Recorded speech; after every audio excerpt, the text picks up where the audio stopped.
damos paso a la que va a ser la última actividad de este encuentro de altos cargos de la Administración Sanitaria y lo hacemos con un panel de consejeros de lujo que me acompañan aquí. La verdad es que se lo decía antes a una compañera de sus gabinetes que me siento un poco ministro, también rodeado en este pequeño interterritorial que hemos montado aquí. Bienvenidos, Jesús Fernández, consejero de Sanidad de Castilla-La Mancha. Gracias. Alejandro Vázquez, consejero de Sanidad de Castilla y León. Buenos días. Marcena Gómez, homólogo en la Comunidad Valenciana, y Sara García, consejera de Salud y Servicios Sociales de Extremadura. Bienvenidos. Gracias por acompañarnos en este encuentro que concluye 2 jornadas de intenso debate sobre nuestro Sistema Nacional de Salud. Bien, pues vamos a dar paso a las cuestiones. Vamos a hablar de temas de actualidad pues que seguro que les suenan. Esperemos que innovemos. La primera pregunta que les quería lanzar, iniciaremos el turno con Alejandro Vázquez, es hablando de CAR-T, de ARN, de terapia génica, de todas las innovaciones terapéuticas que estamos conociendo y además casi de manera acelerada en los últimos tiempos, ¿cómo podemos hacer para que lleguen a todos los hospitales, si es que tienen que llegar a todos los hospitales, y evitar esas también comentadas inequidades entre las comunidades autónomas? Empiezo yo. Antes te quería decir que a lo mejor no es bueno sentirse ministro, es una sensación de disconfort, te puede producir disconfort. Pero bien, dicho esto, te diré que bueno, la incorporación de las terapias avanzadas, desde mi punto de vista, es uno de los retos más importantes y más trascendentales que tiene el Sistema Nacional de Salud. Estamos hablando de unas terapias que han revolucionado el tratamiento de muchas enfermedades, que ofrecen una esperanza a los pacientes que prácticamente antes estaban desahuciados y que, por lo tanto, yo más que si tienen que estar en todos los hospitales, sí que tienen que estar en todos los pacientes a los que hay que dárselo. Eso es verdad. Y, por tanto, hay que hacerlo en unas condiciones de equidad, tienen que dárselo a aquel que lo necesita, y hay que hacerlo siempre, porque no son baratas, precisamente. La innovación, lo dijo ayer el consejero de Galicia, nunca es barata, nunca es cara. Hay que darlo en condiciones de sostenibilidad económica. No se puede hablar de dar estas terapias avanzadas sin hablar de sostenibilidad económica. Ya sé que la sostenibilidad económica, venimos hablando mucho de ella de hace muchos años, es una palabra que ha caído últimamente en desuso, pero tiene que estar siempre en el objetivo, porque si no es imposible mantener esto. Yo, claro, esto de ofrecer las terapias avanzadas no es solo las terapias avanzadas lo que hay que ver. Yo creo que las terapias avanzadas entran dentro de nuestros capítulos de farmacia hospitalaria y a mí me gustaría un poco hacer un pequeño resumen de cómo están por lo menos la de Castilla y León, aunque imagino que será parecida al del resto de comunidades, a dónde estamos en la farmacia hospitalaria. En la farmacia hospitalaria, en los últimos 10 años se ha producido una transformación del incremento de gasto del gasto por receta a la farmacia hospitalaria. Se han incorporado las novedades, entre ellas las CAR-T y otro tipo de terapias clínicas y tisulares, pero también tenemos los medicamentos huérfanos, cada vez más frecuentes en el tratamiento de las enfermedades raras, y toda la serie de la innovación que se ha desplazado de la innovación en la farmacia por receta a la innovación en la farmacia del hospital. De tal modo que, por ejemplo, en mi comunidad, que tiene un gasto farmacéutico global de 1.300 millones de euros, que decir eso es no decir nada o decir mucho, se lo voy a poner más fácil, sería la 4ª consejería del Gobierno de la Junta de Castilla y León. La farmacia hospitalaria, tendríamos sanidad, tendríamos educación, servicios sociales y farmacia hospitalaria como 4ª consejería, pues verdaderamente es un aspecto que nos preocupa mucho. De ello, en los últimos 15 años, el gasto en la farmacia hospitalaria se ha duplicado, hemos pasado de 224 millones a 535. Por lo tanto, esto de la sostenibilidad hay que hacerlo, dices, bien, ¿y cómo trabajamos la sostenibilidad? Pues, hombre, estamos hablando de unas terapias, en el caso de las terapias CAR-T, que está creciendo exponencialmente todos los años. Realmente en el año 2024, se aprobaron alrededor de 400 y pico tratamientos. En el año 2025 llevamos en los 6 primeros meses 300 y pico, es decir, que es previsible que aumentemos notablemente al final de año el número de tratamientos aprobados. Y claro, esto nos lleva a varias cosas. Por supuesto, a fórmulas de pago por resultado, es evidente, no podemos, hay que compartir el riesgo con las farmacéuticas. Y, hombre, yo sé que voy a decir algo ante el sector, a lo mejor que no es muy bienvenido, pero no es lo mismo poner 200 tratamientos que 400, que 600 en cuanto al precio. Es decir, el precio por tratamiento es un precio elevado, es un precio importante, y yo creo que hay que facilitar a las comunidades autónomas, y por eso he hecho un poco el estado de la situación de cuál es la farmacia hospitalaria. Hay que facilitar el hecho de que podamos dar este tratamiento en equidad. Si tienen que ir a un hospital o a otro hospital, vamos a ver, el proceso de las CAR-T es un proceso clínico complicado, es un proceso clínico complejo, se preparan de un modo muy especial, hay que tener un hospital con esa tecnología para poderlas preparar y adaptar, y sobre todo hay que tener también médicos que sepan qué es lo que pasa con las CAR-T a lo largo del tiempo. Por lo tanto, no es tan sencillo abrir a un número alto de hospitales. Yo creo que la organización, y más en una comunidad como la mía, que es una comunidad dispersa, con muchos hospitales separados, pero yo creo que trabajando en red esos hospitales, con un único hospital, en este caso, que a lo mejor habría que plantearse si necesitamos algún hospital más, pero con un único hospital, en este caso, que trabaja en red con el resto de los servicios oncológicos y hematológicos de la comunidad, nos permite el hacer frente con bastante dignidad a la administración de las CAR-T, y, por lo tanto, yo sería cauto en una medicación como es esto, de abrirlo a la totalidad de hospitales de Castilla y León. No es imprescindible abrirlo a todos los hospitales para podérselo dar a todos los pacientes. Son medidas organizativas, medidas que tenemos que tener y que yo creo que se pueden tener si tenemos claro a dónde queremos llegar. Por lo tanto, sí, por supuesto, a la equidad, sí, por supuesto, a la sostenibilidad, y veremos a ver hasta dónde nos lleva el crecimiento, que si se sigue manteniendo en los próximos años, igual que ahora, nos va a poner en serias dificultades a la hora de poderlas financiar.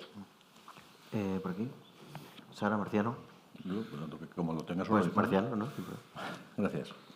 Bueno, en primer lugar, agradecer a la Redacción Médica la posibilidad de poder estar aquí en este foro, en este crisol de opiniones, que lo que nos permite es salir todos muchos más enriquecidos en ideas, porque al final las ideas lo que acaban es sumando y el conocimiento se transmite. Lo real no se puede transmitir, o es de uno o es de otro, pero el conocimiento de uno puede ser de todos, ¿no? Y este es el objetivo que yo creo que nos debemos plantear ante estos foros. Dicho lo dicho, yo creo que los medicamentos con terapias avanzadas, tanto las CAR-T como las terapias celulares o terapias génicas, lo que están produciendo es una gran innovación, y para las grandes innovaciones hay que estar preparados desde el punto de vista organizativo. No hay gran innovación sin preparación organizativa.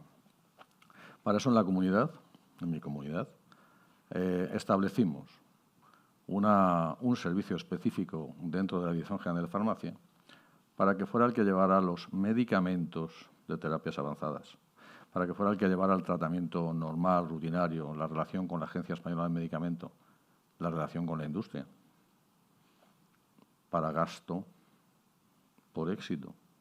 En síntesis, lo que intentara normalizar e ir introduciendo poco a poco en nuestra cartera de servicios las terapias avanzadas.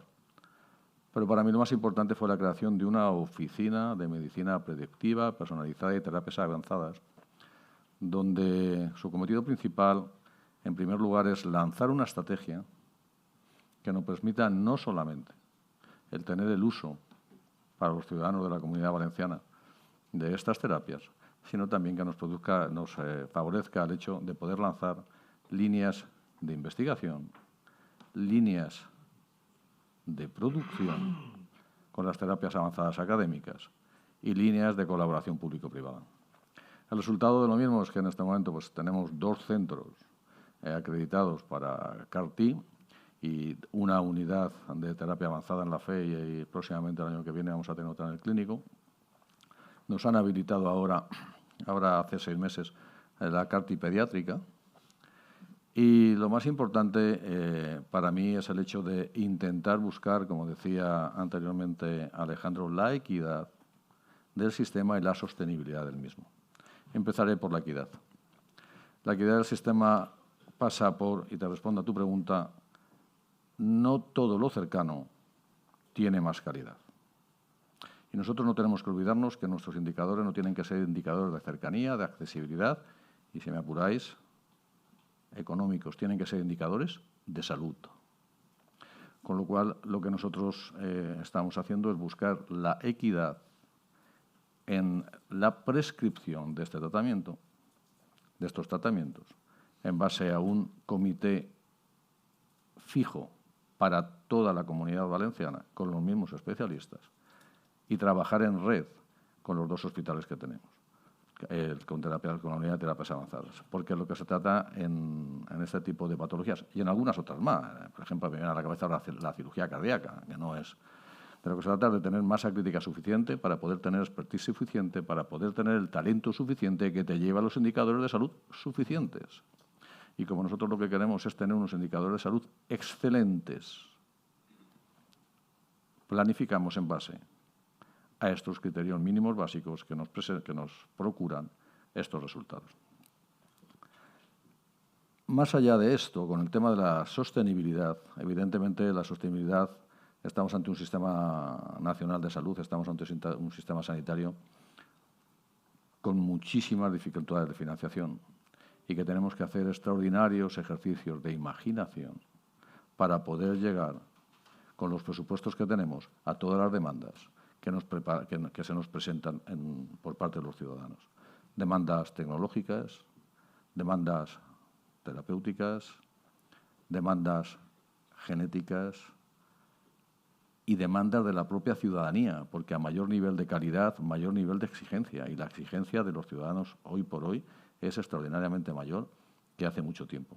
Con lo cual, más allá de que aseguro que saldrá en esta mesa, es imprescindible insuflar grandes cantidades de dinero, o al menos cantidades de dinero que permitan financiar la sanidad pública española para lo que realmente queremos, o estaremos condenados o a un fracaso, o a un movimiento, o a un camino muy sinuoso que nos planteará muchos problemas y, lamentablemente, algunas veces problemas de inequidad.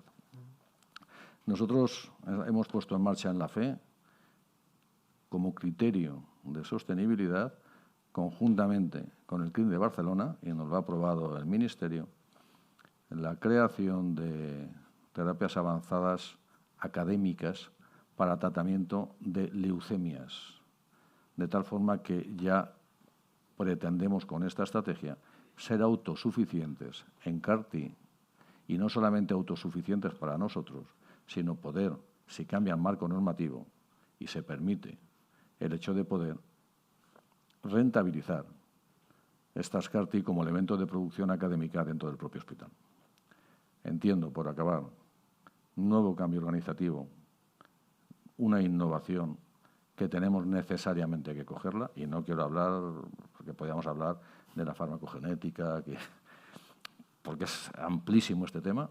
Desde el punto de vista de la equidad, yo creo que todos los pacientes tienen que tener, por supuesto, el mismo derecho, los mismos criterios de calidad, pero no poniéndolo en todos los hospitales, sino trabajando en red. Y desde el punto de vista de la sostenibilidad, demanda de nuevos modelos o de más financiación ante nuevos modelos de prestación, nuevos modelos de financiación, y ser un poco heurísticos e imaginativos e intentar, que ya lo estamos haciendo, generar tus propias CAR-T.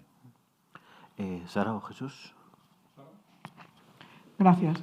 Bueno, buenos días, buenas tardes ya a todos. Es un placer compartir mesa, compartir sala y estar por primera vez en este encuentro global de altos cargos que organizáis desde Redacción Médica. Mi enhorabuena y gracias. Para mí es un placer, es enriquecedor y, como dices, tú piensas que traes y lo que te llevas, ¿no? Te llevas información y llevas intercambio de experiencia.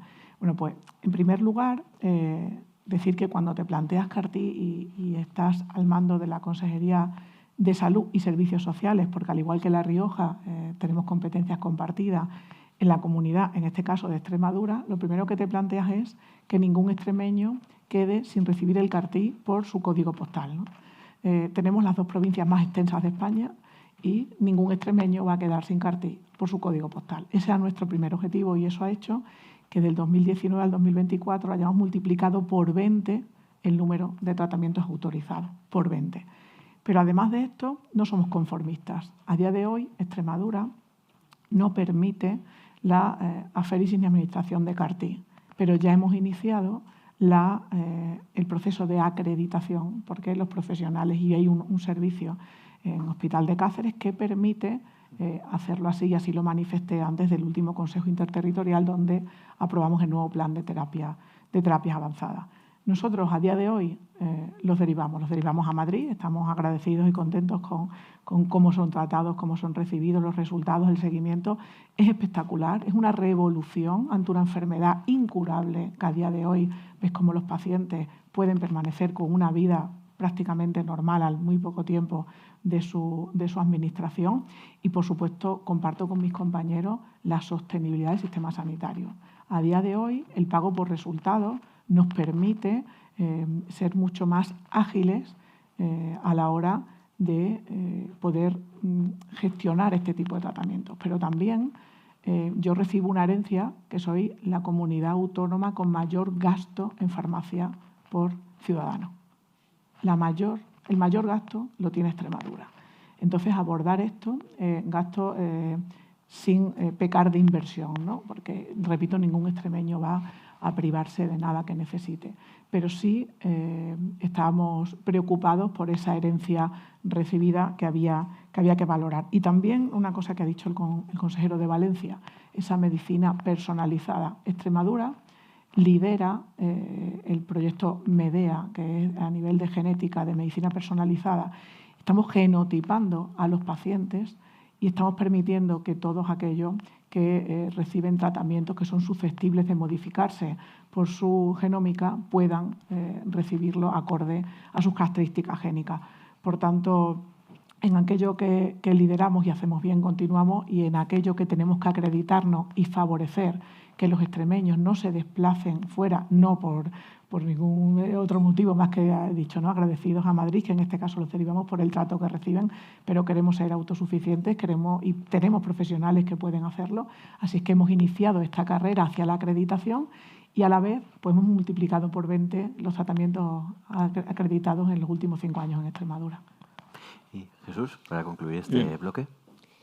Buenas tardes y gracias a Redacción Médica por la invitación y por permitir compartir este debate con 3 compañeras y compañeros estupendos del Consejo.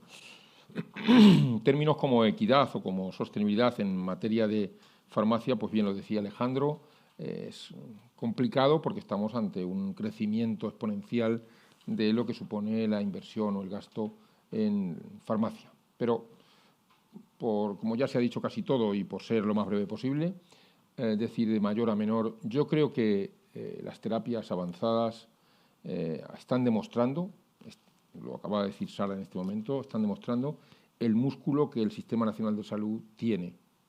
Esto empezó con un trabajo en red muy acotado, hace apenas 3 años, y ahora, desde julio del 2025, está trabajando desde el Ministerio, todas las comunidades autónomas, en una red de trabajo mucho más flexible, en la que nos permite hablar de equidad.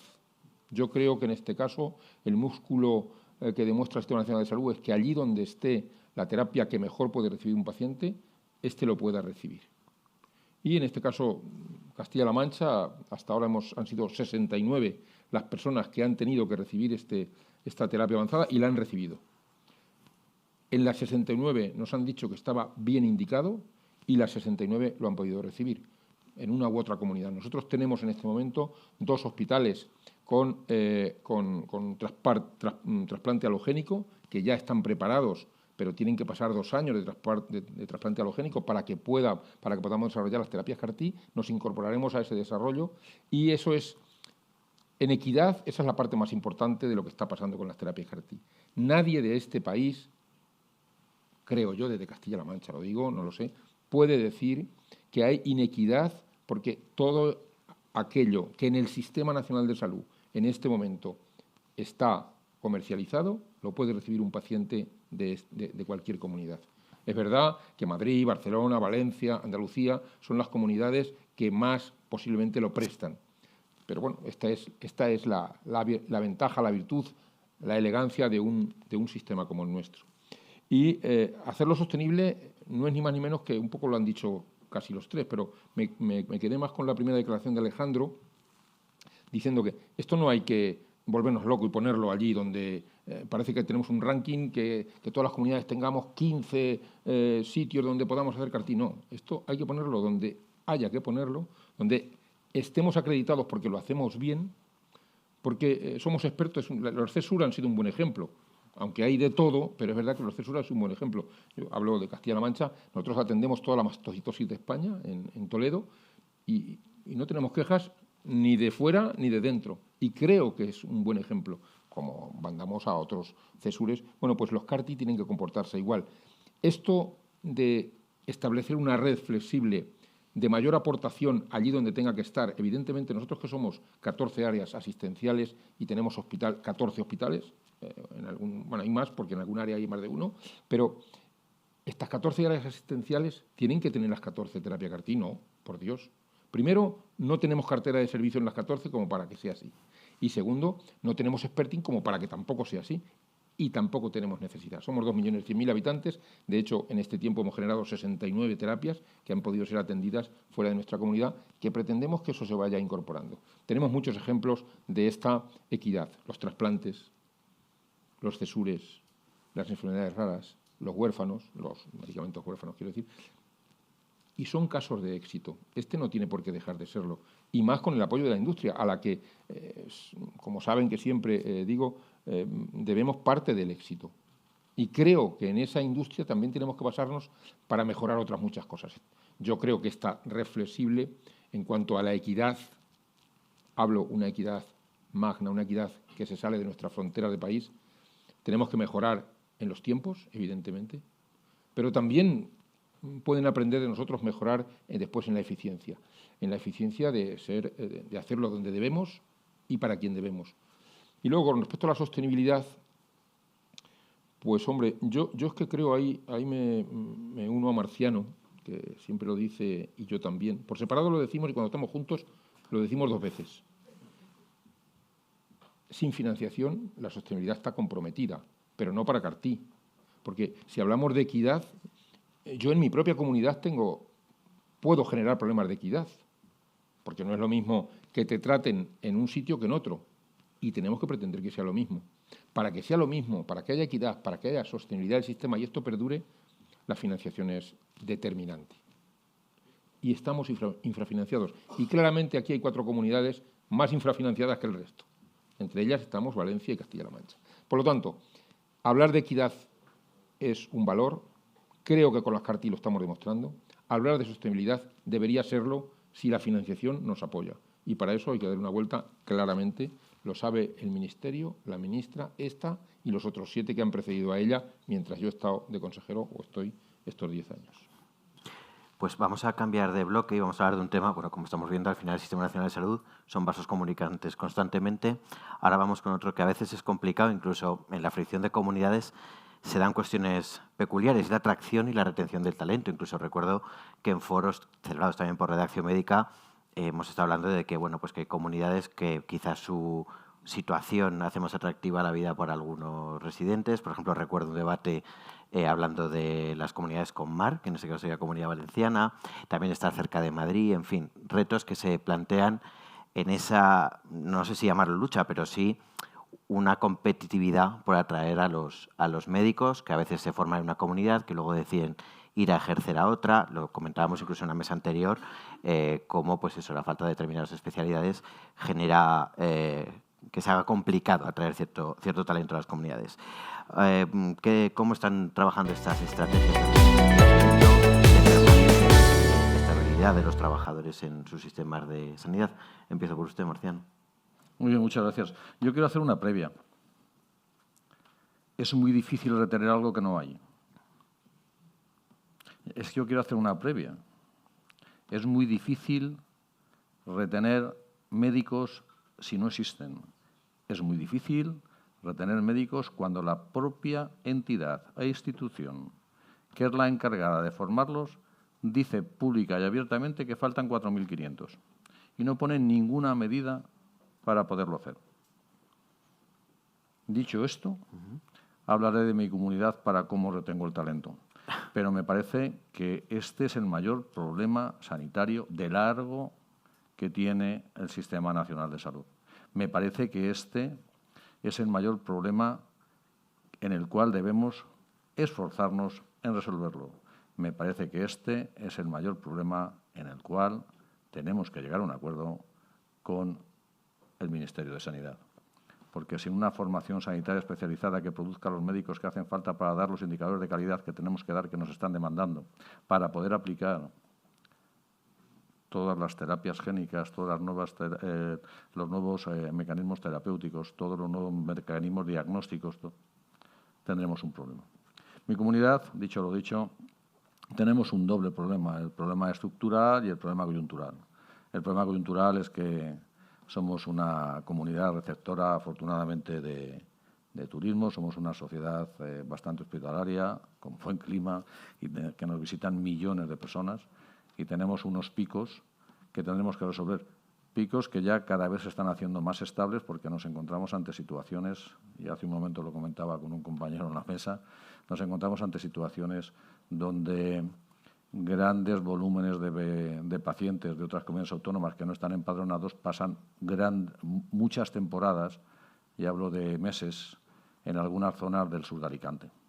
De tal forma que tenemos que prestarle atención sin tenerlos acreditados, sin tenerlos empadronados, y nos supone pues un problema que después, mediante el SIFCO, el FOGA y todas estas cosas que hacemos, pues parece ser que digo parece ser porque nunca llegan, se resuelven. Pero el problema, yo no voy a la resolución, sino a la génesis del problema, a la génesis inicial. Tenemos que contratar a más gente de tal forma que tendremos que atraer a más. Y desde el punto de vista estructural, hemos tomado algunas medidas que las voy a resumir, pero que pasan esencialmente por el hecho de hacer atractivo el quedarse en la comunidad desde un doble planteamiento, que es el que nosotros, o al menos así lo creo yo, podemos estructurar, que es el planteamiento de la estabilidad y de la proyección profesional. Porque estamos ante un sistema de formación especializada, ante un MIR, donde yo creo que se forman grandísimos profesionales y que después ellos se encuentran un poco decepcionados porque no pueden aplicar todo aquello que ellos saben en otros hospitales porque la cartera de servicios no les permite hacer esto. Entonces nosotros intentamos buscar mecanismos para que esto se resuelva. De tal forma que hemos creado agrupaciones sanitarias interdepartamentales donde lo que hacemos es que los compañeros estén en estas agrupaciones que tienen un hospital de referencia y 2 o 3 comarcales, y una vez a la semana o 2 veces a la semana, desde los comarcales puedan ir a los centros de referencia para que puedan hacer hemodinámica, para que puedan operar, antes lo he oído aquí, un cáncer de páncreas, para que ellos puedan sentirse que son útiles y que están exponiendo, que están poniendo a disposición de los ciudadanos todo aquello que aprendieron y que supieron. Nos está dando, la verdad, es que buenos resultados, y en sitios como en Vinaroz, que fue para mí mi mayor problema cuando llegué, porque faltaban cardiólogos, faltaban radiólogos. En este momento tenemos la plantilla completa. Bien es cierto que lo tenemos también completo porque, aparte de dejarles ir al Hospital de Castellón, puntuamos por 3 el tiempo trabajado allí, con lo cual les sirve para el currículum, para el baremo profesional, para la bolsa y también para la carrera profesional. Y después les dejamos examinarlos por un concurso de méritos.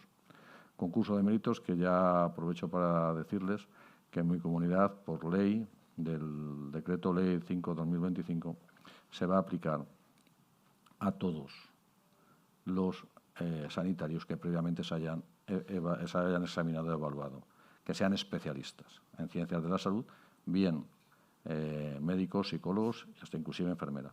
Porque yo entiendo que lo que tenemos que agilizar es la rotación de una forma abierta y permanente para ir estabilizando puestos.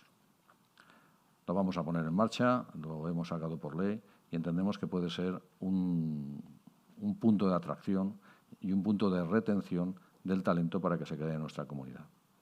Nosotros no podemos estar, y lo lamento por administraciones pretéritas, en este momento resolviendo todavía ofertas públicas de empleo del año 2017, con 360.000 participantes, con currículums que tienes que ver, con papeles y papeles y papeles. Tenemos que tener claro, y después, comillas, suspender a alguien que lleva 20 o 25 años trabajando, de tal forma que generas una situación de decepción, no solamente al propio trabajador, sino a los propios ciudadanos. ¿Quién me ha estado atendiendo? Sensu estricto. No es así, pero sensu estricto. Entonces tenemos que agilizar, y lo vamos a agilizar, los concursos de estabilización de empleo mediante concursos, insisto, concursos de méritos abiertos y permanentes. A partir de ahí yo creo que el debate tiene que ir más allá, no me voy a extender, porque lo que teníamos que hacer también para intentar retener el talento es intentar taponar las fugas. Pero esto ya será harina de otro costal y elemento de otro debate. Jesús, por ejemplo, sobre esta cuestión. Bueno, voy a discrepar un poco con Marciano. Perfecto.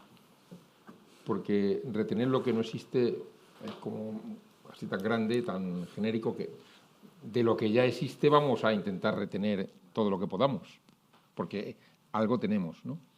Y creo que ahí es donde está el esfuerzo y es lo que él en su parte segunda de la intervención ha dicho. Está claro que una de las partes más importantes para que podamos tener futuro es empezar por la correcta adecuación de las especialidades, de la formación sanitaria especializada. Formar lo que más necesitamos y dedicarnos un poco menos a lo que menos necesitamos. Es verdad que en este momento no está así. En este momento están muy estancas las plazas de las especialidades y creo que a las comunidades nos deben hacer más caso en la distribución de las especialidades por las necesidades que tengamos cada una de nosotros. Seguramente unas nos parecemos en bastante, pero también nos diferenciamos en otro bastante, ¿no? En otra parte. Por lo tanto, el mapa de las especialidades en cada región es una realidad que debemos poner encima de la mesa y compartir con el Ministerio. La segunda cosa es, lo formulabas en tu pregunta, Juan Manuel, esta lucha que tenemos entre comunidades, sobre todo fronterizas, para quedarnos con unos o con otros. Pues bueno, estos vasos comunicantes yo creo que se van equilibrando poco a poco, porque cada una de las comunidades lo hacemos de una manera. Acaba de describir Marciano cómo lo están haciendo en Valencia y seguramente van a tener mucha atracción por ese concurso que vayan a hacer y van a retener, sobre todo van a retener lo que tienen. Que puedan llevarse de otras comunidades. Bueno, yo les puedo decir el ejemplo de que, y ahora diré por qué creo que es este movimiento, nosotros tenemos un concurso abierto y permanente de traslados. El último que hemos hecho foto fija se han presentado unas 3.000 personas, 2.700, 2.800 personas al concurso. Perdón, se ha resuelto con ese número y 900 de esas 2.000 y muchas vienen de otros servicios de salud. Es decir, la gente se mueve seguro. Y ahora, ¿qué hacemos para retener? ¿Y qué es difícil hacer para retener? Hacemos contratos largos cuando se termina a todas las especialidades, 3 años. Castilla y León creo que también lo está haciendo así. Hacemos red de profesionales, es decir, si no le podemos ofrecer en Toledo, se lo ofrecemos en Ellín, pero lo ofrecemos en todas las áreas asistenciales. Trabajamos para que aquellas zonas donde es más difícil cobertura, tanto en hospitales como en primaria, tengan una serie de prebendas, no solo económicas, sino de otro tipo. Y hacemos una oferta pública de empleo anual, ya llevamos con las últimas, 12.700 plazas aproximadamente en Castilla-La Mancha, que hemos sacado oferta de empleo público. 12.700 que año a año lo que consiguen es que las personas que durante 3 años están contratadas les dé tiempo a terminar, contratarse 3 años y en esos 3 años presentarse a la oferta de empleo público y quedarse. Una manera, yo creo que acertada para conseguir el índice que tenemos de reposición. Le llamamos índice de reposición a que cada año, hablo ahora de médicos, cada año nuestro objetivo es formar más médicos de los que se jubilan por especialidad. Y desde el año 24 lo estamos consiguiendo. O sea, llevamos solo 2 años consiguiéndolo. Atrás del 24 no lo habíamos conseguido. Por lo tanto, en este momento estamos en un buen momento, en una buena posición para decir que todo el que se jubila al menos tiene repuesto, pero eso solo nos garantiza una cosa, que es poder tener las plantillas prácticamente cubiertas. Nosotros, por ejemplo, en primaria solo tenemos 11 vacantes en este momento. Es un número adecuado, pero no nos garantiza las contingencias. Salientes de guardia, vacaciones, enfermedades. Esto no nos garantiza. Entonces es el siguiente paso. Y para terminar, en esto de lo que hacemos cada comunidad, la retención del talento, en esto de los vasos comunicantes y equilibrarlos, nosotros lanzamos una oferta, lanzamos una manera de hacerlo, cada comunidad como mejor entiende, pero realmente el fondo no está en esto. El fondo está en algo que se llama emociones y es por lo que la gente se mueve. No se mueven por dinero, no se mueven por el mar, se mueven por un conjunto de cosas en la que seguramente está el dinero y el mar, pero que se mueven por emociones. O sea, la gente ahora busca estar emocionalmente bien donde trabaja. Esto es lo que buscan. ¿Y eso se le puede ofrecer? Pues unas veces sí, otras veces no. Porque nosotros entendemos que la plaza fija es una cosa, una oferta estupenda. Pues no siempre. No siempre. Y nosotros entendemos que un contrato de 3 años, pues no siempre. Y a comunidades que no te imaginas, alguien que trabaja en Albacete, dices, en Albacete está muy bien, no se va a ir, y se despacha con que al día siguiente, antes de ayer, una médico de familia me llama, la conozco, pues, desde el mes que viene trabaja en un pueblo de Asturias. Emocional. ¿Por qué te vas? Quiero cambiar de vida. Se va. No es joven, ¿eh? Un ejemplo pues, anecdótico, pero así es la vida. O sea, por mucha oferta que hagamos, siempre las generaciones que están viniendo, las generaciones actuales, tienen otra manera de ver nuestras posiciones. Y creo que en esto aún ninguna comunidad somos del todo competitivos. Y ahí es donde creo que está la carrera y donde está ese pozo en el que unas comunidades se llevarán más profesionales que otras cuando consigan equilibrar las emociones de por qué la gente se mueve de unos lugares a otros, porque la oferta es amplia, ya que la demanda es escasa. Y Sara Extremadura, ¿cómo gestiona estas emociones de los profesionales sanitarios? Gracias. Bueno, Extremadura es un magnífico lugar donde vivir y cada vez nos conocen más y solo tienen que venir una vez para conocernos y quedarse. Pero yo voy a hacer, por no alargarnos, porque comparto algunas de las partes de los compañeros anteriores, voy a contar una pincelada de lo que hacemos nosotros, pero luego voy a hacer una reflexión que creo que es importante. Extremadura, cuando llegamos, nosotros en el año antes de nuestra llegada fidelizó a 101 residentes. 101 residentes exclusivamente médicos. Nuestro objetivo era, por supuesto, superarlo porque era totalmente insuficiente. Los números, yo soy muy clara y siempre digo una frase que me identifica y es que dato mata relato. Entonces, cuando implementamos una medida, vamos al resultado de la medida. ¿Cuántos residentes hemos fidelizado en 2025? Que, como saben, ha habido especialistas que finalizaron en mayo y otros finalizaron en septiembre. Bien, Extremadura, cuando habla de datos, digamos que siempre es pequeña. Entonces, a mí no me interesa decir números absolutos, porque cualquier número que diga dirá, yo tengo el triple. Bien, pero son los míos. Yo tengo 1.052.000 habitantes, por tanto, le voy a hablar de mis datos. De 101 a nuestra llegada, hemos fidelizado en 2025 a 203.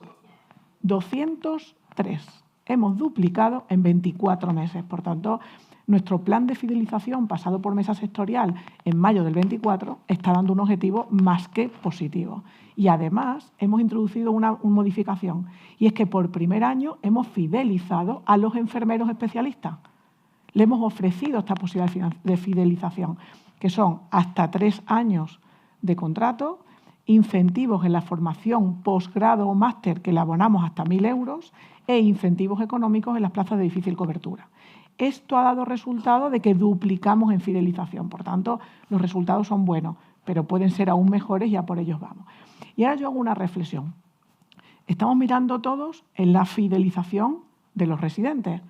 Yo no puedo pasar por alto una petición que en los 27 meses que llevo de consejera hice al Ministerio desde que llegué y que parece, según me cuentan los compañeros, que antes también se había hecho, que era que la nota de corte MIR, para mí, y en palabras mías, era un lujo que no nos podíamos permitir, porque anualmente había plazas MIR no ocupadas por médicos porque se determinaba que la nota de corte la hacía no servible para el sistema sanitario público. Era un lujo inasumible para el Sistema Nacional de Salud. Bien, conseguimos entrar en razón al Ministerio y este 2025 no teníamos nota de corte MIR. ¿Cuál es el resultado? De nuevo, dato mata relato. El 100% de las plazas MIR han sido adjudicadas. No hablo PIR, FIR, EIR, porque ya se adjudicaban el 100% previamente, pero también le afecta la eliminación de la nota de corte. Bien, y yo con el equipo nuestro, con el equipo extremeño, cuando vemos una medida y vemos que funciona, pero puede ser mejor, vamos a la toma de decisión anterior. Y aquí los compañeros con los que comparto mesa hoy, todos decimos que hay un déficit de profesionales. Bien, toma de decisión anterior, la nota de corte MIR. Bien, toma de decisión anterior, la entrada en la Facultad de Medicina. ¿Cuántos estudiantes se quedan a las puertas de la Facultad de Medicina todos los años? Gente con vocación, gente que no tiene un 14, pero que serían magníficos médicos en nuestro Sistema Nacional de Salud. Por tanto, a mí cuando en nuestras reuniones dicen, es que el Ministerio, no, mire usted, no, ni el Ministerio, ni las comunidades autónomas, todas las instituciones las formamos personas que tomamos decisiones y que debemos de tomar decisiones acertadas para el conjunto de la población. Por tanto, si todos estamos de acuerdo en que existe un déficit de profesionales y ahora parece que con el cambio de la nota de corte MIR hemos conseguido salvar ese gap de las plazas MIR no ocupadas, toma de decisión anterior.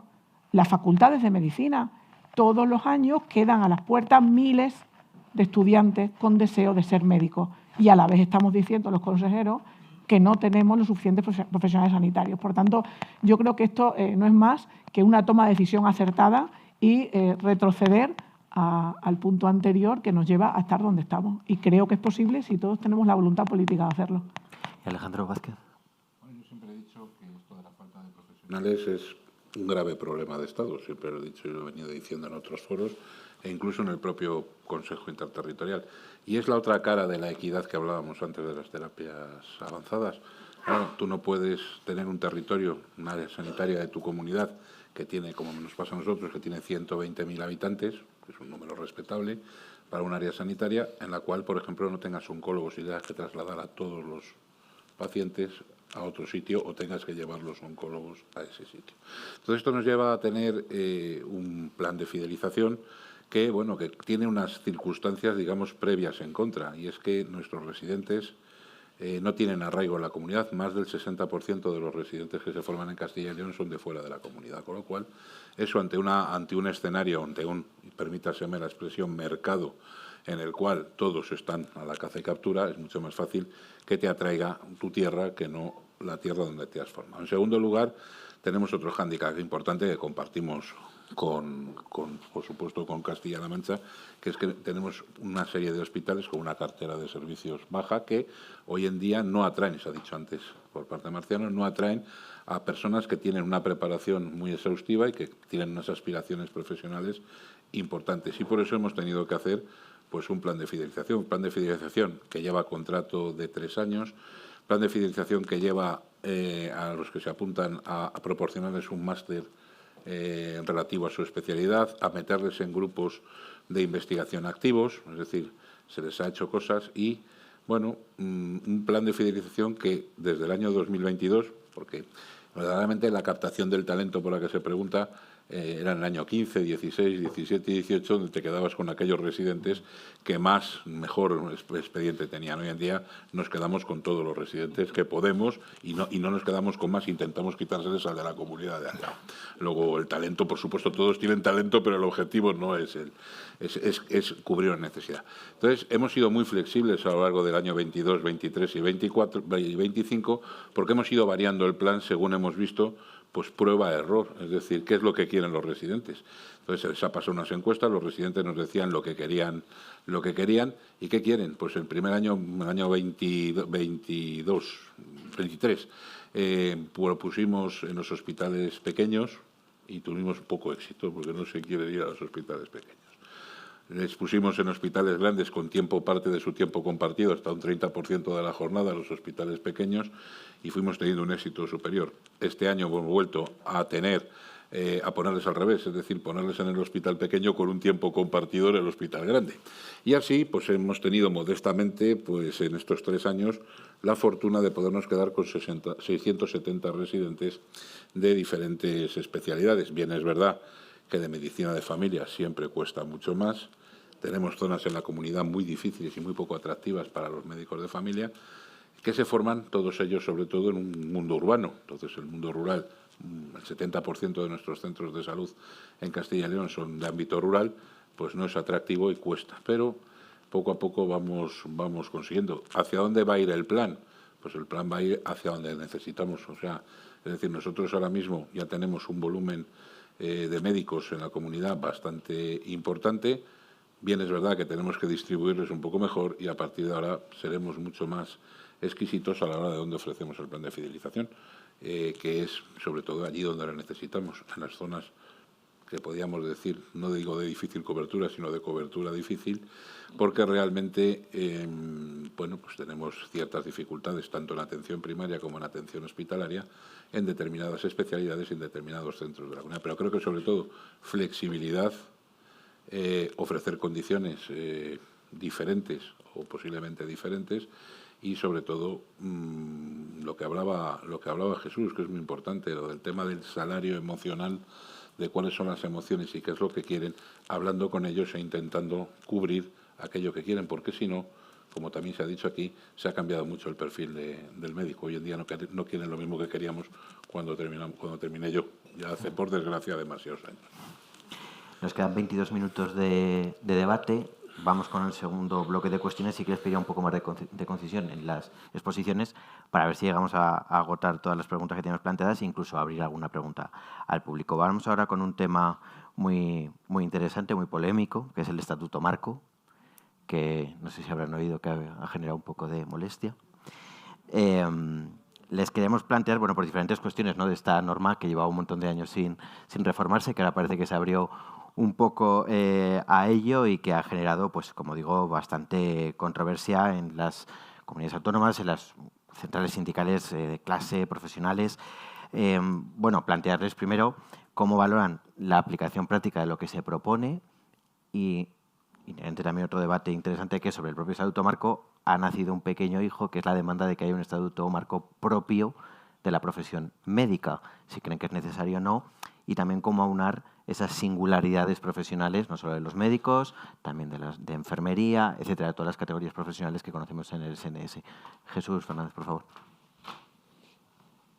Bueno, de todo lo dicho, hay una cosa muy buena, que es que era hora ya de tener un nuevo Estatuto Marco. Es obligatorio. Creo que todo el mundo que hablamos de esto estamos de acuerdo que un nuevo estatuto es necesario. Es muy antiguo y obsoleto el que tenemos y hay que dar una vuelta. A partir de ahí, casi todo lo que yo puedo decir desde Castilla-La Mancha no es bueno, porque se ha hecho no sé cuántas, pero cerca de 50 reuniones con estamentos diferentes a las comunidades. Se han publicado decisiones tomadas, que si, o de borrador o no de borrador, o que se han quitado o que se han puesto, pero decisiones tomadas de cuestiones que solo nos competen en las comunidades autónomas y que no se ha contado con nosotros.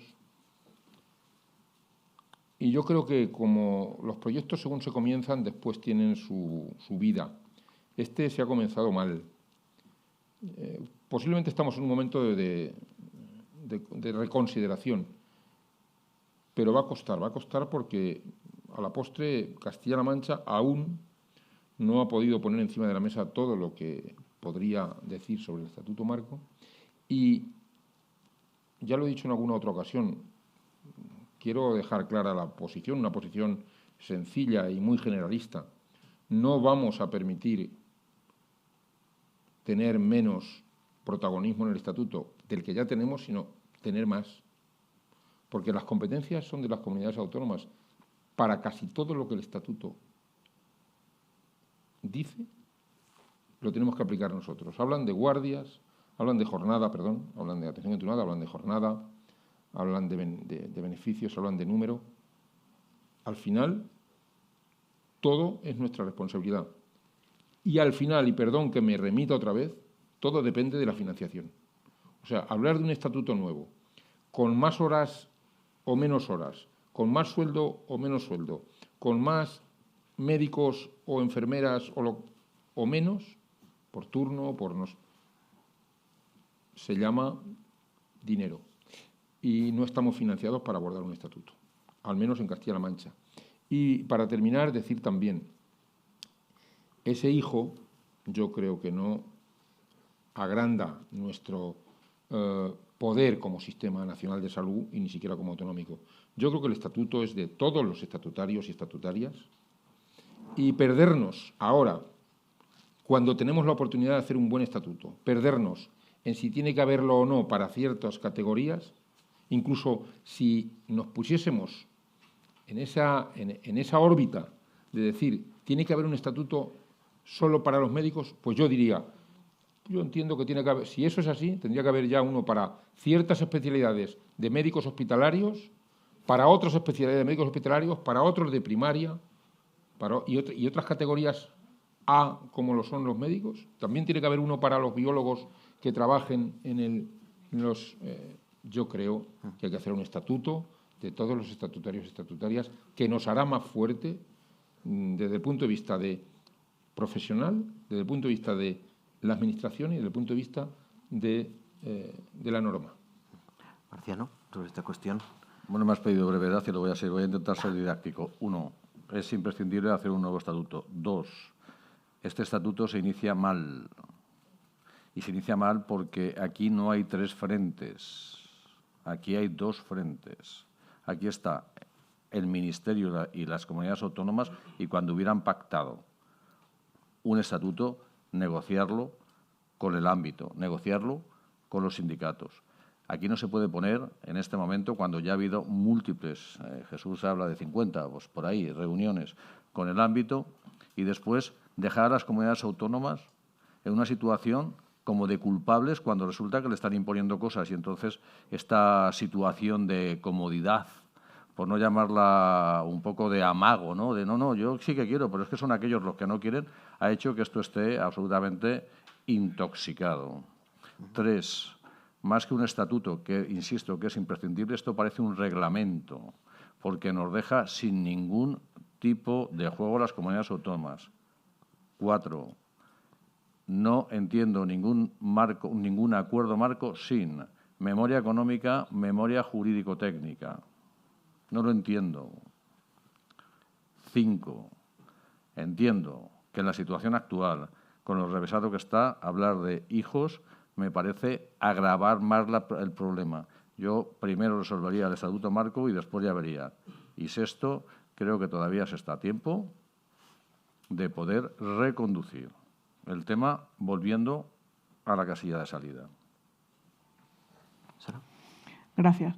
El estatuto marco, para nosotros, comparto ya con los compañeros lo que han dicho, en el sentido de que necesita una renovación porque tiene 23 años de antigüedad. Y la realidad no es la que era 23 años atrás. Desde Extremadura estaremos siempre a disposición de mejorar las condiciones de los profesionales sanitarios, pero nunca nos tendrán de la mano para ser cómplices de un engaño. ¿Por qué les digo así? Desde nuestra comunidad y compartido con otros compañeros siempre hemos dicho lo que referenciaba ahora el consejero de Valencia. Necesitamos una memoria económica que cada impacto, que cada medida que se vaya a aprobar, seamos conscientes de que podemos hacerlo, por supuesto, con el apoyo de los presupuestos generales del Estado, porque no puede quedar al margen del presupuesto de la comunidad que lo va a asumir, ¿no? Siempre presupuestos generales del Estado que hagan de paraguas a este estatuto marco que sale del Ministerio. Punto número 2. No vamos a renunciar a ninguna competencia propia de la comunidad autónoma, ni vamos a permitir una invasión de dicha competencia. Y punto número 3.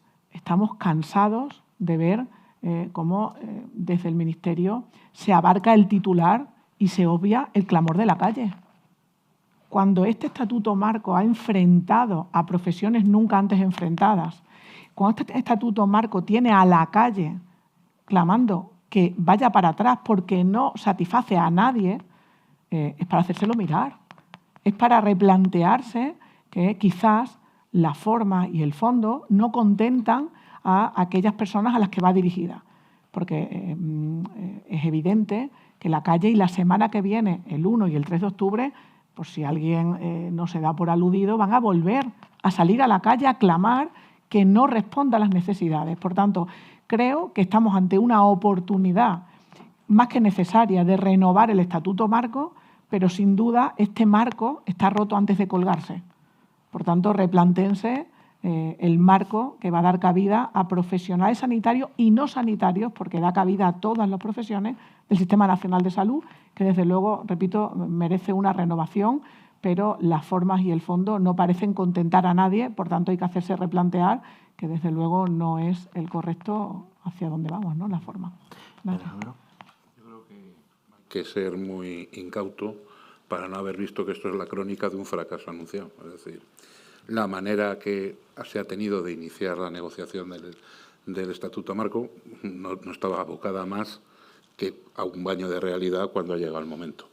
Y a mí me cuesta mucho trabajo creer que ha sido inexperiencia, ha sido falta de conocimiento el que no se haya convocado a las comunidades autónomas en el primer momento, como dice Marciano, para negociar y para ver cómo hacíamos entre todos un estatuto mejor.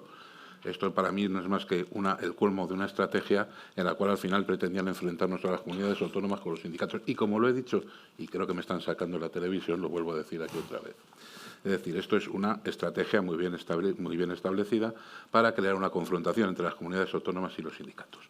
En segundo lugar, yo creo que estamos hablando de un estatuto marco, no de la Constitución de Corea. Es decir, no se puede regular, es un marco en el cual las comunidades autónomas tenemos que basarnos para después negociar nuestras necesidades con los sindicatos. Aquí se está hablando de, como han dicho todos los compañeros, de quitar competencias a las comunidades autónomas, cosa absolutamente intolerable. En tercer lugar, yo creo que, y como hemos dicho al principio, que es crónica de un fracaso anunciado, es la gran oportunidad perdida. Este Estatuto Marco, si se hubiera hecho con lealtad entre las instituciones, es decir, del Ministerio a las comunidades, hubiera servido probablemente para poner el Sistema Nacional de Salud en primer tiempo del avance que necesita este país. Porque, claro, estamos hablando de profesionales. La sanidad no se hace sin profesionales. Todavía no hemos llegado a la inteligencia superartificial de que se hagan las cosas solas. Y es fundamental que los profesionales estén bien cómodos dentro de un sistema sanitario para poder tener la mayor calidad y para poder tener una sanidad del siglo XXI, luego la ocasión perdida. Y, por supuesto, nosotros, yo concretamente Castilla y León, que he sido bastante beligerante, incluso perdiendo la calidad institucional en algunas reuniones del Consejo Interterritorial, que tuve la ocasión de irme ante la tomadura de pelo que se me pretendía hacer por parte del Ministerio. Como se estará grabando, pues lo verán y lo oirán. Realmente nosotros estamos absolutamente en línea con negociar las mejores condiciones para nuestros trabajadores, para nuestros empleados públicos, pero desde luego no vamos a pasar por medidas que sean absolutamente irrealizables, quimeras, es decir, no podemos vender humo a los profesionales y encima ilusionarles con cosas que son absolutamente irrealizables. En segundo lugar, no estamos dispuestos a perder ni una sola competencia, es decir, memoria de viabilidad ante cualquier medida, memoria jurídica ante cualquier medida y, por supuesto, como no puede ser de otra manera, memoria económica. Vamos, es de ilusos pretender que cambios de jornada, que van a ser importantes o que pueden ser importantes, no podemos financiar. Y yo, mi enfado, y lo digo aquí delante, y estaban todos presentes, los compañeros, fue cuando pregunto, ¿y cuánto cuesta esto? Y se me dijo 300 millones, y dije, los primeros. Y dije, bueno, 400, 500 o 600. O sea, esa es la tomadura de pelo de yo invito y tú pagas. Yo creo expectativas en los profesionales y las comunidades autónomas son tan malas que son incapaces de llevarlos a efecto. Y esto ni es lealtad institucional, ni es serio para tener un estatuto marco y, desde luego, hace que nazca viejo, la concepción ha sido mala, el embarazo ha sido terrible y el parto va a ser horroroso. Entonces, yo creo que estamos en un momento de volverlo atrás. Ojo, se han generado unas expectativas difíciles de cubrir y ya se ha creado un ambiente enrarecido que hace que esto va a ser muy difícil de llevarlo a efecto. Pero bueno, nosotros estamos ahí con la voluntad por nuestros trabajadores de llevarlo a efecto. Bueno, pues me viene bien estas afirmaciones para tratar el último punto, que es la convivencia en el Consejo Interterritorial del Sistema Nacional de Salud. Por eso, esto... Y convivimos perfectamente bien, nosotros perfectamente bien. Eso ha sido una maravilla. Lo que le quería preguntar es si este nivel de consenso, de acuerdo, incluso con consejeros de fuerzas políticas distintas, se mantiene el Consejo Interterritorial. Este Consejo Interterritorial en concreto es curioso porque tenemos una mayoría de comunidades del Partido Popular, algunas del Partido Socialista y un ministerio que dirige Sumar, que no es ni Partido Popular ni Partido Socialista. Entonces, ¿cómo se están manejando estas reuniones en este Consejo Interterritorial y qué propuestas hacen ustedes para que quizá fuera más productivo lo que se acuerda o lo que se trata de acordar en estos consejos? Empiezo por ti, Sara. Voy a intentar ser breve. Sentido común. El menor común de los sentidos. Y el Consejo Interterritorial, algunos de sus miembros hacen claro afán de ello, ¿no? Mire, yo voy a ser muy clara. Ahí antes en la puerta los compañeros preguntaban si yo era la integrante más joven del Consejo Interterritorial. Yo nací en 1984. El Consejo Interterritorial se crea en 1987. Para mí la experiencia es un grado. Yo les escucho a ellos siempre porque aprendo de todo el mundo. Siempre digo que estoy en modo esponja, ¿no? de cualquier persona con la que converse o tal, ¿no? Pero yo soy muy crítica. Y uno llega al Consejo Interterritorial con mucha intención, con muchas ganas, con lealtad, con rigor, y se encuentra en muchas ocasiones que el Ministerio, y también yo diría derechos sociales, que donde menos debería pesar la ideología, porque estamos a la salud de todos los españoles, pues tiene una importante carga ideológica en este momento. Y puede pensar, ¿y en qué lo nota? En infinidad de tomas de decisión. Nosotros estamos ante un ministerio que en muchas ocasiones mi percepción es que ha generado un muro que en muchas ocasiones es imposible de derribar.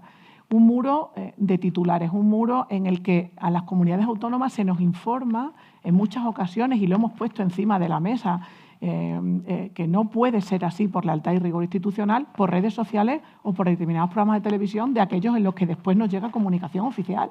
Pero no ha sido una vez, ha sido infinitas veces, ¿no? Y además se hace una apuesta por la salud mental que cuando echamos cuenta son 80 céntimos por español. Pero además se habla de medidas, como decía el consejero y vicepresidente del Consejo Interterritorial, que tienes a tu derecha, en la que estamos hablando de un estatuto marco, y cuando las comunidades solicitamos la consignación presupuestaria, el impacto que tiene cada una de las medidas, no saben, no contestan, no tenemos datos. Uno cuando toma una decisión, yo lo llevo a toma de decisión mucho más diaria. Uno toma la decisión de cambiar de vivienda y sabe con qué presupuesto cuenta para poder comprar su vivienda. ¿Cómo puede ser que uno vea vivienda y no sepa con qué presupuesto cuesta? Pues esto es parecido en la toma de decisión. Uno tiene que imperar el sentido común.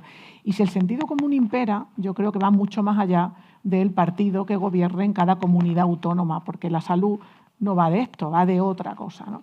Y además de eso le digo otra cosa. Cuando el Consejo Interterritorial no ha llevado el cauce que a nosotros nos parecía que por sentido común podría llevar y que muchos compañeros de diferentes signos políticos estábamos de acuerdo, lo que hemos hecho ha sido actuar desde la comunidad autónoma en paralelo.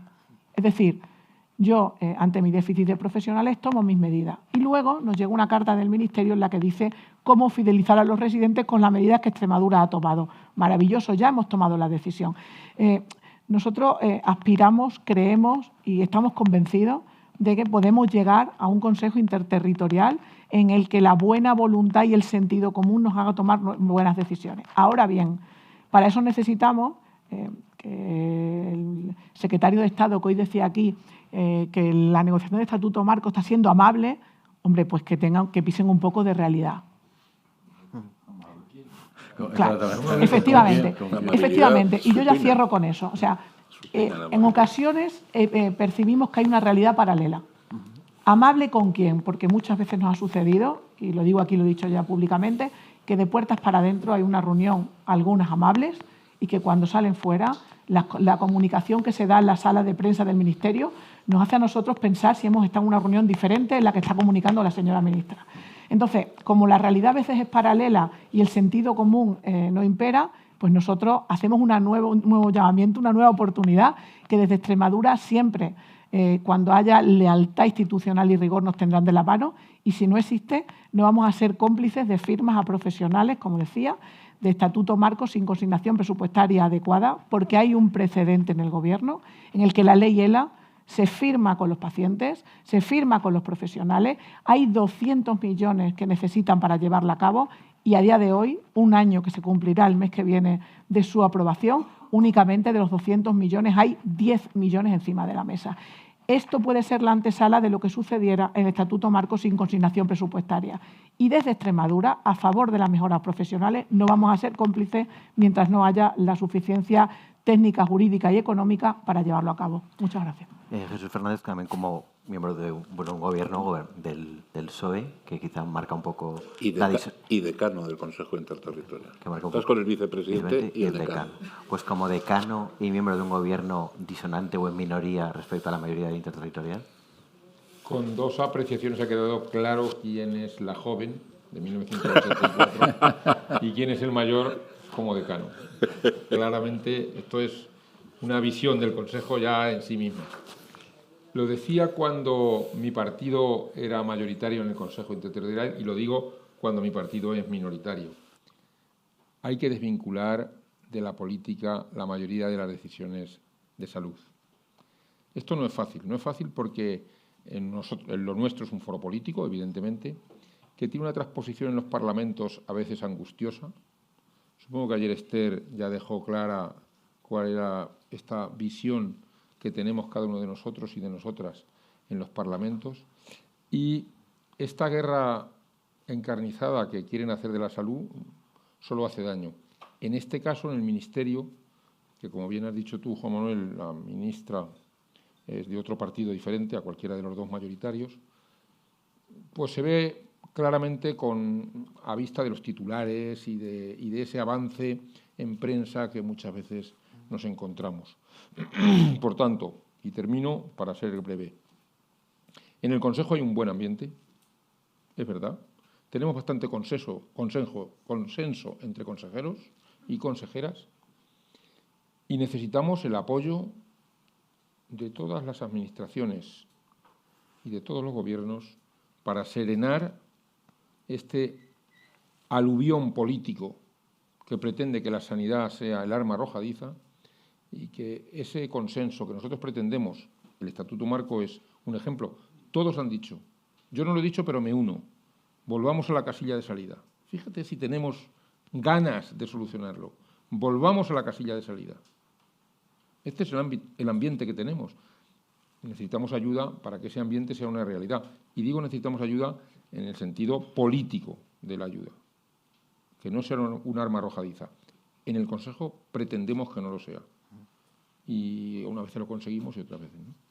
Alejandro.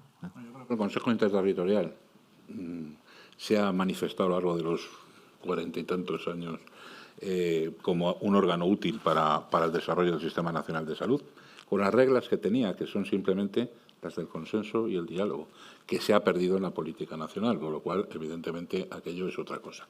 Segundo, es un órgano político, pero no es un órgano partidista. Y yo, que llevo algún ministro menos que Jesús, llevo 3, y todos no son de mi color político, hay una clara diferencia entre los 2 anteriores y la actual. Es decir, política se hace, otra cosa es hacer partidismo e intentar tener medidas partidistas. En tercer lugar, yo creo que, bueno, o se sigue, o se lleva ese...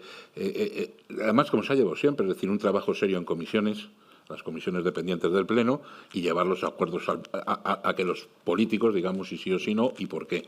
Últimamente ya ni eso funciona, porque realmente yo me he sorprendido en el último pleno del Consejo Interterritorial, se llevaba un asunto que debía haber sido debatido en la Comisión de Cartera y se llevó sin terminar de debatir en la Comisión de Cartera. Es decir, es la falta de respeto institucional de un ministerio hacia las instituciones de la Administración que han funcionado perfectamente durante 40 años en este país y que han dotado a este país de un sistema nacional de salud muy bueno. Si seguimos así y seguimos utilizando de modo partidista el Consejo Interterritorial, mal vamos a ir. ¿Y Marciano? Ya veo que... No, pero bueno, estamos... Ya veo negativo ahí. Bueno, yo quiero estamos decir... en positivo, estamos en positivo. No, ya no. Ahora hablo con la ministra. Lo que yo creo es que el Consejo Interterritorial, si no existiera, debería existir. En el Sistema Nacional de Salud que nos hemos dado es imprescindible que haya un consejo coordinador, que haya un consejo de cooperación, que haya un consejo de diálogo, que haya un consejo de compromiso y de enseñanza, y de que fluyan las mejores ideas para la equidad de todos los españoles. Que esta es la quinta esencia del Consejo Interterritorial. Con lo cual, que quede claro que si no existiera, desde mi punto de vista, debería existir. Desde el punto de vista personal, y retomo palabras porque yo después también veo cosas que no se ajustan a la realidad, retomo las palabras de Jesús, el ambiente personal que hay en el Consejo es bastante bueno. Yo no tengo... Lo que sucede es que el Consejo es la expresión de lo que es la crispación política española en este momento, y lo que sucede es que estamos ante una situación inédita de que una ministra que es de un partido político que no tiene a ningún otro consejero de su propio partido, es la que está en base a una serie de criterios intentando coordinar unas políticas que no gestiona.